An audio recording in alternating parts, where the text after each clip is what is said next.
নমস্কার বন্ধুরা, সবাই কেমন আছেন? আমি বিনাল। আমি 5 বছরের বেশি সময় ধরে শেয়ার বাজারের সাথে যুক্ত আছি। আজকের এই ভিডিওতে আমরা আলোচনা করব অটো সেক্টরের কিছু গুরুত্বপূর্ণ স্টক নিয়ে। অটো সেক্টরের উপরে রিসেন্টলি জিএসটি রিডাকশনের কারণে কিন্তু আমরা ছোটোখাটো একটা পাম্প লক্ষ্য করছি, বাট এটা কিন্তু এখনও কার্যকর হওয়া শুরু হয়নি। সেপ্টেম্বরের 22 তারিখ থেকে কিন্তু এটা কার্যকর হওয়া শুরু হবে। আজকের এই ভিডিওতে আমরা আলোচনা করব কিছু গুরুত্বপূর্ণ স্টক নিয়ে। তার সাথে সাথে কিছু স্টকের ভিতরে আমি লক্ষ্য করেছি যে এফআইআই মানে ফরেন ইনস্টিটিউশনাল যে ইনভেস্টর রয়েছে, যারা বিদেশ থেকে আমাদের দেশে ইনভেস্টমেন্ট করে থাকে, তো সেই সমস্ত ইনভেস্টররা তাদের কিন্তু হোল্ডিংটাকে বাড়িয়ে চলেছে।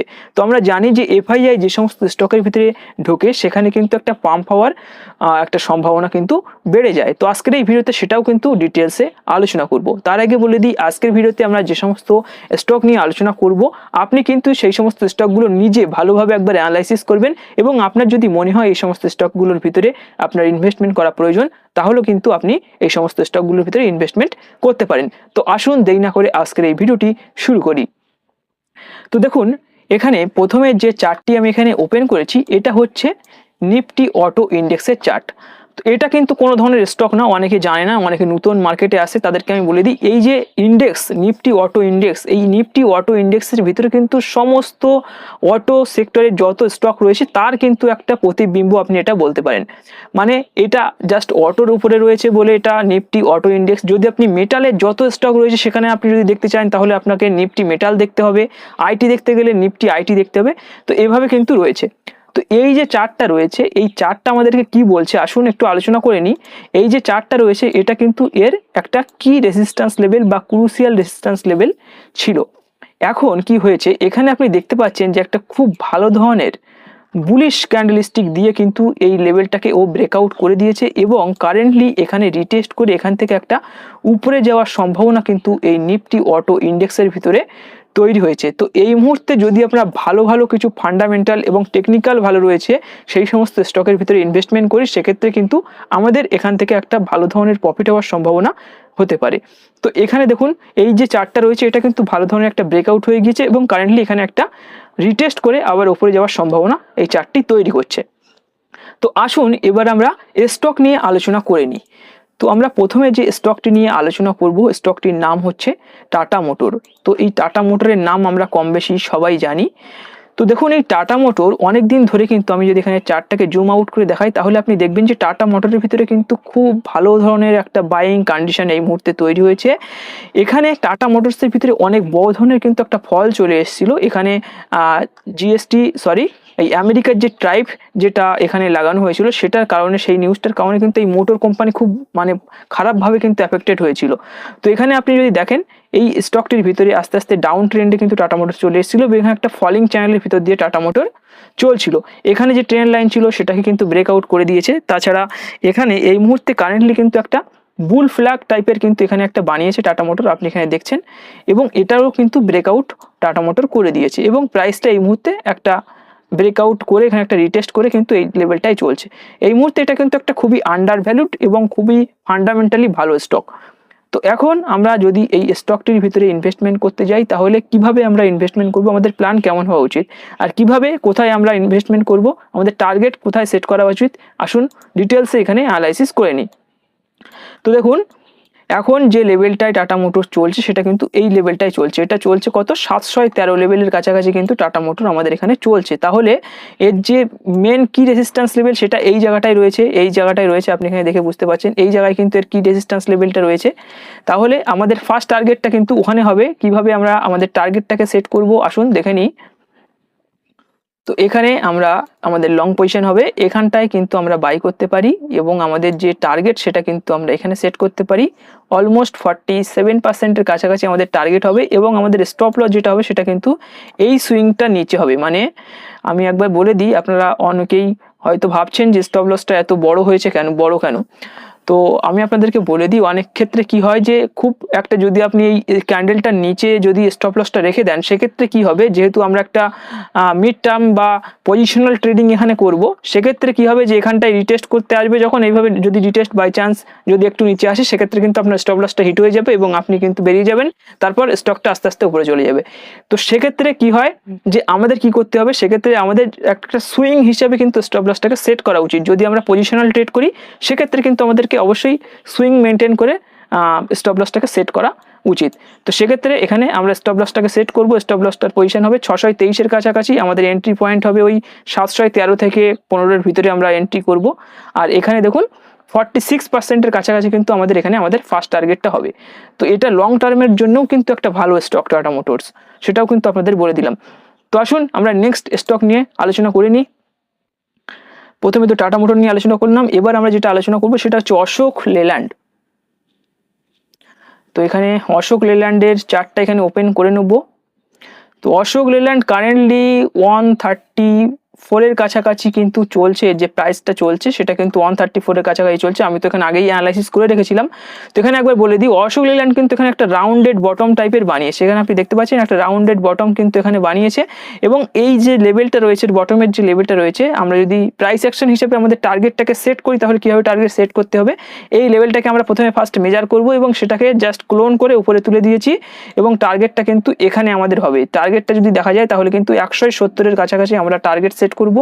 এবং এখানে কি হয়েছে, এখানেও কিন্তু একটা কারেন্টলি খুব ভালো ধরনের একটা ব্রেকআউট ক্যান্ডেল আমরা লক্ষ্য করেছি। এই দেখুন, এই যে ক্যান্ডেলস্টিকটা রয়েছে, আপনি যদি দেখেন এই যে ক্যান্ডেলস্টিক এই জায়গাটায় যেটা রয়েছে, এই ক্যান্ডেলস্টিকটা দেখেন, এটা কিন্তু একটা ভালো ধরনের ব্রেকআউট ক্যান্ডেল এখানে তৈরি করেছে। এটা কিন্তু এর একটা কি রেজিস্ট্যান্স লেভেল ছিল, এটাকে কিন্তু ব্রেকআউট করে দিয়েছে এবং কারেন্টলি এখানে রিটেস্ট করছে, এবং এখান থেকে একটা বাউন্স ব্যাক হওয়ার সম্ভাবনা কিন্তু অশোক লেল্যান্ডের ভিতরে রয়েছে। তাছাড়া এই স্টকটির ভিতরেও কিন্তু এফআইআই ক্রমশ তাদের হোল্ডিংটা বাড়িয়ে চলেছে। আসুন দেখে নিই, সেটাও কিন্তু এখানে দেখিয়ে দেবো। তো এখানে আমি জাস্ট আপনাদেরকে এফআইআই হোল্ডিংটা দেখাচ্ছি, বাদ বাকি কিছু অ্যানালাইসিস করছি না। টেকনিক্যাল অ্যানালাইসিস আজকে করছি, ফান্ডামেন্টাল আমরা পরে আলোচনা করব। এখানে জাস্ট এফআইআই এর হোল্ডিংটা দেখুন। এই যে এফআইআই মানে হচ্ছে ফরেন ইনস্টিটিউশনাল ইনভেস্টর, এরা কিন্তু দেখুন এদের হোল্ডিংটা বাড়িয়েছে। এখানে জাস্ট কোয়ার্টার হিসাবে দেওয়া রয়েছে, মানে এক একটা কোয়ার্টার এইভাবে রয়েছে, জানুয়ারি, ফেব্রুয়ারি, মার্চ, এপ্রিল, মে, জুন, এইভাবে কিন্তু 3 মাস করে কোয়ার্টার রয়েছে। তো এখানে দেখুন, এখানে মার্চ মাসের যদি আপনি হোল্ডিং দেখেন, লাস্ট 3টে কোয়ার্টার হিসাবে যদি আপনি লক্ষ্য করেন, এই জায়গাটায় দেখেন, তো এখানে 23.50%, 23.50% ছিল মার্চে। জুন মাসে এসে সেটা দাঁড়ায় 23.85, এবং কারেন্টলি এটা জুলাই মাসের ডেটাটা এখানে দিয়ে দিয়েছে, যেটা 24.02% কিন্তু এখানে তাদের হোল্ডিংটা রয়েছে। তো আপনি এখানে দেখতে পাচ্ছেন লাস্ট 3টে কোয়ার্টারের অনুযায়ী এটা কিন্তু তাদের হোল্ডিংটা তারা ক্রমশ বাড়িয়ে চলেছে। তো এফআইআই যখন কোনো স্টকের ভিতরে হোল্ডিং বাড়ায়, সেক্ষেত্রে কিন্তু সেখানে একটা ভালো ধরনের সেই স্টকটি উপরে যাওয়ার একটা সম্ভাবনা থাকে। তো এখানে কম বেশি সেটা মার্কেটে সবাই জানে। তো এখানে কিন্তু বলে দিলাম যে এখানে তার এন্ট্রি কোথায় হবে, এক্সিট কোথায় হবে। এন্ট্রি কিন্তু এখানটায় হবে যেখানে কারেন্ট মার্কেটে প্রাইসটা চলছে, এবং এক্সিট যদি আমাদের কোনো কারণে প্রাইস ফল করে, সেক্ষেত্রে কিন্তু আমরা এই জায়গায় কিন্তু আমরা এর স্টপ লসটা নিয়ে নেবো, এবং টার্গেটটা কিন্তু এখানে সেট করবো 170-এর কাছাকাছি। দুইটা গেল আমাদের সেকেন্ড স্টক। আসুন আমরা থার্ড স্টক নিয়ে আলোচনা করে নিই। আমাদের থার্ড যে স্টকটা রয়েছে সেটা হচ্ছে বাজাজ অটো। তো বাজাজ অটো এই যে স্টকটা রয়েছে, এর প্রাইসটা কিন্তু একটু বেশি রয়েছে। তো আপনার যদি পুঁজি কম থাকে বা আপনার যদি ক্যাপিটাল কম থাকে, সেক্ষেত্রে কিন্তু আপনি এই স্টকটি এড়িয়ে যেতে পারেন। তো এখানে কি হয়েছে আসুন দেখে নিই। বাজাজ অটো এটা কিন্তু খুবই ভালো ধরনের একটা ফান্ডামেন্টালি স্ট্রং স্টক, এবং এই মুহূর্তে বাজাজ অটো এই যে লেভেলটা রয়েছে, দেখুন বাজাজ অটোর ভিতরেও কিন্তু খুব মানে বড় ধরনের ফল কিন্তু এখানে বাজাজ অটোর ভিতরে হয়েছিল। এবং আমি যেটা আলোচনা করেছিলাম আগে, আমি কিন্তু এটা নিয়ে আলোচনা করেছিলাম একবার। তো এখানে দেখুন এই যে লেভেলটা তৈরি করছে, এটা কিন্তু একটা চার্ট প্যাটার্ন তৈরি করছে। এখানে দেখুন একটা রিটেস্ট করে কিন্তু এখান থেকে উপরে যাওয়ার একটা চূড়ান্ত সম্ভাবনা বাজাজ অটোর ভিতরেও কিন্তু রয়েছে। আর এই বাজাজ অটোর ভিতরে আমাদের ট্রেডিং প্ল্যান বা ট্রেডিং স্ট্র্যাটেজি কেমন হওয়া উচিত, আসুন আলোচনা করে নিই। এখানে কিন্তু আমরা স্টপ লসটা কিভাবে ব্যবহার করবো, আসুন দেখে নিই। স্টপ লসটা আমরা এই রকম জায়গায় রাখবো। কেন রাখবো? অনেকটা নিচে। এখানে কিন্তু আমরা দুটো স্টেজে বাই করব। যদি আপনি দুটো শেয়ারকে বাই করতে চান, সেক্ষেত্রে ফার্স্ট যে শেয়ারটা রয়েছে সেটা কিন্তু আপনি যে লেভেলটায় মার্কেট চলছে এখানে করতে পারেন, এবং যদি কোনো কারণ এখান থেকে প্রাইস ফল করে, সেক্ষেত্রে কিন্তু আপনি এই লেভেলে এসে এখানে আরেকবার করতে পারেন। মানে এখানে কিন্তু এভারেজ আউট করে নিতে পারেন। সেক্ষেত্রে আপনার বাইং যে এভারেজ বাইং সেটা কিন্তু নিচে চলে আসবে, এবং প্রফিট হওয়ার সম্ভাবনা কিন্তু আরও বেড়ে যাবে। এই যে লেভেলটা রয়েছে বেশি প্রফিট হওয়ার সম্ভাবনা হবে। এটা কিন্তু একটা সাপোর্ট লেভেল। তো আমরা স্টপ লসটা ঠিক এই রকম জায়গায় রাখবো। এই যে 7840-এর কাছাকাছি কিন্তু আমরা বাজাজ অটোর ভিতরে স্টপ লস রাখবো, এবং টার্গেট কোথায় সেট করব আসুন এখানে দেখে নিই। তো এখানে যদি আমি আমার টার্গেট সেট করি, এই জায়গায় আমি বাই করব, এবং আমাদের যে টার্গেট হবে সেটা কিন্তু একদম এর টপ লেভেলে আমরা এখানে 41% যে টার্গেট, সেখানে কিন্তু আমাদের টার্গেটটা সেট করব, এবং স্টপ লসটা কিন্তু আমরা এই যে 12 বা 13% কাছাকাছি রাখবো। যদি কোনো কারণে স্টকটা নিচে আসে সেক্ষেত্রে কিন্তু আমরা এই মাস লেভেলে মাঝ বরাবর কিন্তু একটা মানে এইভাবে 8,500 কাছাকাছি এসে কিন্তু আমরা আবার একবার এর ভিতরে এভারেজ আউট করব। তো বুঝতে পেরেছেন যে বাজারটার ভিতরে কিভাবে আমরা ট্রেড করব।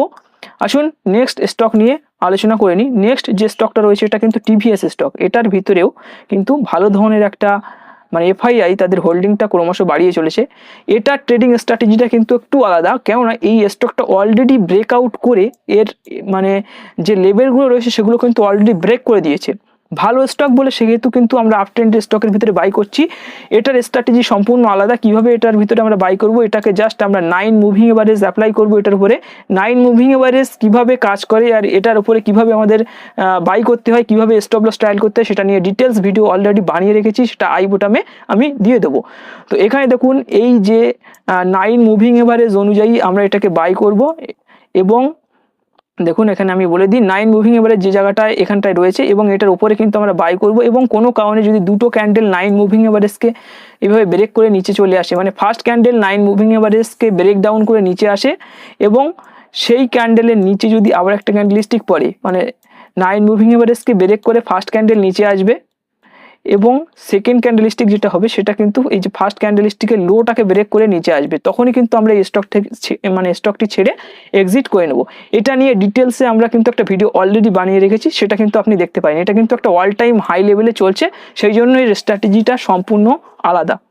এবার লাস্ট একটা স্টক নিয়ে আলোচনা করব, যে স্টকটি কিন্তু একটু কম দামে চলছে এবং একটু হাই রিস্ক হতে পারে, তো আপনি চাইলে এটা কিন্তু অ্যাভয়েড করতে পারেন। বাট এই স্টকটার ভেতরেও কিন্তু এফআইআই তাদের হোল্ডিং বাড়িয়েছে এবং টিভিএস মোটরের ভিতরেও কিন্তু তাদের হোল্ডিংটা বাড়িয়েছে। যদি আপনি এখানে দেখতে চান তো আমি এখানে আপনাকে দেখিয়ে দিতে পারি। এখানে আমি টিভিএস মোটর যদি সার্চ করি, টিভিএস মোটর, তো টিভিএস মোটরের ভিতরেও কিন্তু আপনি এখানে এর যে এফআইআই যে হোল্ডিং রয়েছে সেটাও কিন্তু এদের ক্রমশ বাড়ছে। তো আপনি এখানে দেখুন, এখানে লাস্ট 3টে কোয়ার্টারে যদি আপনি দেখেন তাহলে এখানে দেখে বুঝতে পারছেন 21.20% কিন্তু প্রথমে এদের ডিসেম্বরে ছিল, তারপর দেখুন 21.48, তারপর 22.42, মানে এটার ভিতরে এটা একটা অল টাইম হাইতে চলছে। বাট আমাদের স্ট্র্যাটেজিটা কিন্তু আলাদা করে কিন্তু আমরা এখানে 9 মুভিং এভারেজের উপরে ফেলে কিন্তু এটাকে বাই করছি।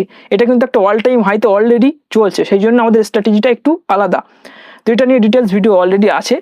আর নেক্সট যে স্টকটা নিয়ে আলোচনা করব এটা একটু রিস্কি হয়ে যাবে আর একটু ছোট স্টক বা স্মল ক্যাপ স্টক, এটা আবার মাল্টি ব্যাগার টাইম রিটার্নসও কিন্তু দিতে পারে। তো যে স্টকটি নিয়ে আলোচনা করছি এটা হচ্ছে OLA electric mobility limited, OLA কোম্পানির স্টক। তো এখানে যেটা আমি লক্ষ্য করছি ওলার ভিতরে এটা কিন্তু একটা সাপোর্টে চলে এসছে। যদি আমি এখানটায় দেখি তাহলে এটা অ্যাজ পার ফি রিট্রেসমেন্ট এটা কিন্তু 50%-এর রিট্রেস অলরেডি এই জায়গাটায় নিয়েছে।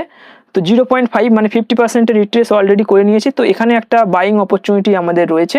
তো আপনি চাইলে এই স্টকটির ভিতরেও কিন্তু বাই করতে পারেন এবং এখানে স্টপ লসটাকে কোথায় সেট করবেন সেটাও কিন্তু আসুন আলোচনা করে নিই। তো এখানে যদি আমরা লং পজিশন ওপেন করি, এই জায়গাটায় যদি আমরা লং পজিশন ওপেন করি সেক্ষেত্রে আমাদের এই জায়গায় আমরা টার্গেট সেট করবো। ফার্স্ট টার্গেট কিন্তু আপনি এই জায়গাটা রাখতে পারেন এবং সেকেন্ড টার্গেট এখানটা রাখতে পারেন এবং এর যে স্টপ লস রয়েছে সেটা কিন্তু আমরা নিচে রাখবো, এটার নিচে রাখবো, মানে এরকম 11%-এর কাছাকাছি কিন্তু আমরা স্টপ লস রাখবো। দেখুন এই যে লেভেলটা রয়েছে এই লেভেলটার নিচে, এখানে যে লেভেলটা রয়েছে আমি একবার দেখিয়ে দিই আপনাদের, এই যে লেভেলটা রয়েছে এখানে একটা সাপোর্ট লেভেল রয়েছে, ঠিক এই সাপোর্ট লেভেলের নিচে কিন্তু আমরা স্টপ লসটাকে রাখবো।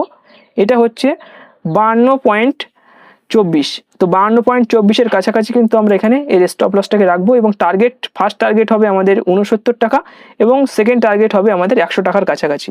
এটা হচ্ছে ওলা ইলেকট্রিকের চার্ট এবং এটার ভিতরে কিন্তু একটু ভোলাটিলিটি বেশি থাকবে, আমি আগে থেকে আপনাদেরকে বলে দিচ্ছি। তো আপনি যদি রিস্ক নিতে চান সেক্ষেত্রে কিন্তু আপনি এটার ভিতরে ইনভেস্টমেন্ট করতে পারেন। এটা কিন্তু মাল্টি ব্যাগার টাইম রিটার্নসও দেওয়ার ক্ষমতা রয়েছে এটার ভিতরে। আসুন এবার এর ভিতরে যে এফআইআই ঢুকছে সেটা কিন্তু একটু দেখে নিই। তো এখানে আমি সার্চ করছি ওলা ইলেকট্রিক মোবিলিটি, তো এখানে দেখুন, তো এখানে যদি এর এফআইআই হোল্ডিং দেখা যায় সেক্ষেত্রে এখানে আপনি দেখছেন যে মার্চ মাসে এর ছিল 2.89% এফআইআই হোল্ডিং ছিল, তারপর এটাকে বাড়িয়ে 4.47% কিন্তু এর এফআইআই হোল্ডিং এখানে হয়ে গিয়েছে। তো এখানেও কিন্তু এফআইআই হোল্ডিং মানে বাড়িয়েছে। তো 3টে স্টক বললাম যেগুলোর ভিতরে কিন্তু এফআইআই তাদের হোল্ডিং বাড়িয়েছে, একটা টিভিএস মোটর, একটা অশোক লেল্যান্ড এবং একটা ওলা ইলেকট্রিক মোবিলিটি। তো আশা করি আপনি অল ওভার একটা বেসিক আইডিয়া পেয়ে গিয়েছেন। আপনি চাইলে 3টে স্টকের ভিতরে অল্প অল্প করে ইনভেস্টমেন্ট করতে পারেন এবং 1-2 স্টকও কিন্তু আপনি চাইলে এখান থেকে পিক করতে পারেন। তো আজকের এই ভিডিওটি এখানেই শেষ করব। ভিডিওটি ভালো লাগলে অবশ্যই ভিডিওটিকে একটি লাইক করবেন, আপনার বন্ধুদের সাথে অবশ্যই শেয়ার করবেন এবং আপনি যদি আমাদের ইউটিউব চ্যানেলে প্রথমবার ভিজিট করে থাকেন তাহলে অবশ্যই আমাদের চ্যানেলটিকে সাবস্ক্রাইব করে বেল আইকনটি প্রেস করে অল সিলেক্ট করে রাখবেন আমাদের চ্যানেলের পরবর্তী ভিডিওর নোটিফিকেশনগুলি সবার প্রথমে পাওয়ার জন্য। ধন্যবাদ।